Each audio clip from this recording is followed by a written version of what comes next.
Listen up, boys. You thought you had a big disc? Well, too bad. Mine is bigger. But hey, with the Incarnon adapters, you too can have a big disc.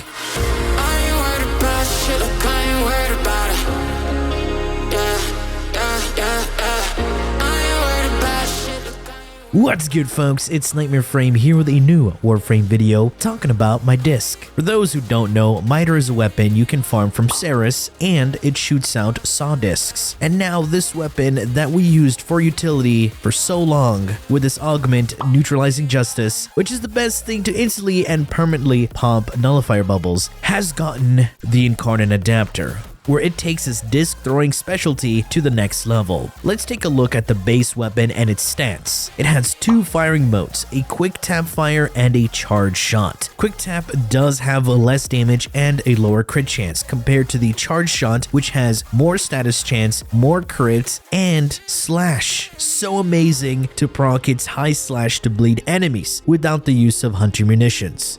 And this weapon was also decent for level cap disruption with its charge shot, as it's a slash machine. With the Incarnon Genesis placed onto this weapon, now shoots out discs that ricochet, similar to the Cedo's Glaive's alt fire with a lower lifespan. Its initial hit deals IPS and modded elements with a small explosion which deals heat, then its ricochet shots also deal heat damage, resembling the Latron Incarnon. And yes, the explosion radius does scale with Prime Firestorm, but there's no need to run this. To be honest, this would have been better if its radial damage wasn't heat. I personally was expecting this to live up to its legacy, being the only weapon that shoots out big slashing discs. However, it's not all that bad. With the Incarnon upgrades and modding this weapon can be used in both modes, because both normal and Incarnon modes are devastatingly powerful, and an amazing balance of having over 100% crit chance and 100% status chance in its Incarnon mode. Let's take a look at the evolutions, as this will help you understand more about this weapon. Evolution 2. These perks make or break this weapon. Depending on which one you take, will pretty much heavily influence your damage and Incarnon uptime. Starting with Plentiful Mayhem. This is actually a huge DPS increase, especially with grouping builds. So it gives the weapon plus 57 base damage and consumes ammo from reserves to increase multi-shot, while increasing damage by 20%. This means each shot fired in Incarnon form will consume 3 bullets. This has your weapon shoot out and split into additional discs, which also ricochet, and on top of that, each one of those projectiles deal bonus damage. And in normal firing mode, this eats from your ammo reserves. The other perk is asking if you want to have a micro disc. Nah, I'm good, as this will give you bonus fire rate if you have a channeled ability active. There are people who claim it's bugged and it still gives you the bonus fire rate regardless. That doesn't matter, as it doesn't benefit you, because who wants to walk around with a smaller disc? So don't bother with it.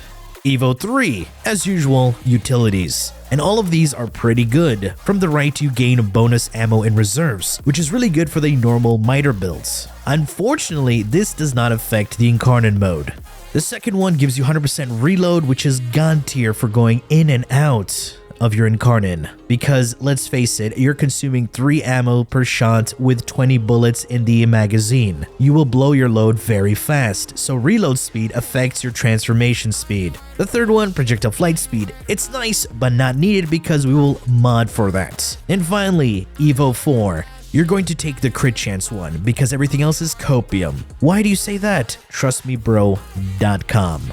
This weapon already reaches 100% status chance with Gun CO, and on top of that, you're hitting multiple projectiles per shots thanks to multi-shot, so the other perks are not even needed. Alright, now that you know the perks, let's take a look at the builds. The first one is amazing for survival or cascade, as it's the gas quadratic scaling build. More enemies equals more damage. First, let me explain gas so you can understand how this scales to crazy levels. Gas damage over time, which is the status effect it procs on the enemies, scales off modded base damage, faction mods, external multipliers, and enemy density. However, not from the modded elemental percentage, but not in the case of the initial gas damage, as that does scale from the modded elemental percentage.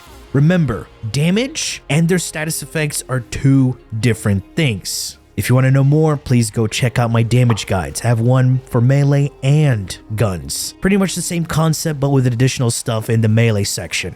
Now, each enemy hit with gas has a chance to spawn a gas cloud that covers 3 meters. And these gas clouds remain even though the enemy has passed away. And each gas cloud can trigger another gas cloud on an enemy. The Miter Incarnon projectile ricochets, but what if we trap it and have it ricochet in a group of enemies, reproducing gas clouds while also dealing damage? You see where we're going with this? Similar concept to my quadratic scaling Sarin, but that one doesn't need grouping. This does need a grouping ability, and the one in question is Ensnare.